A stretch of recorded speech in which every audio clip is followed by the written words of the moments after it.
નમસ્કાર દર્શક મિત્રો, મધ્ય ગુજરાતના અવાજ ન્યૂઝ ગુજરાતી ચેનલમાં આપનું હાર્દિક સ્વાગત છે।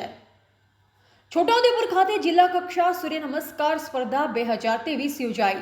શરીરને તંદુરસ્ત અને સ્ફૂર્તિવાન રાખવા યોગ આવશ્યક। તંદુરસ્ત સમાજના નિર્માણ માટે યોગને જીવનશૈલીનો ભાગ બનાવવા ધારાસભ્યશ્રીનો અનુરોધ।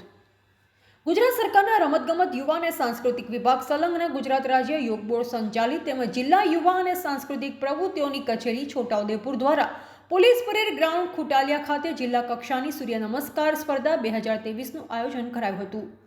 આ પ્રસંગે પોતાની વિશેષ ઉપસ્થિતિ નોંધાવતા ધારાસભ્ય શ્રી રાજેન્દ્રસિંહ રાઠવાએ યોગને જીવનશૈલીનો મહત્વનો ભાગ ગણાવતા જણાવ્યું હતું કે વડાપ્રધાન શ્રી નરેન્દ્રભાઈ મોદીએ દેશની પરંપરાગત યોગ વિદ્યાને વિશ્વ ફલક પર પ્રસ્થાપિત કરી છે, ત્યારે એની યુવા અને ભાવિ પેઢી પણ યોગને જીવનશૈલીનો ભાગ બનાવી એક તંદુરસ્ત સમાજનું નિર્માણ કરવા પ્રેરિત કર્યા હતા।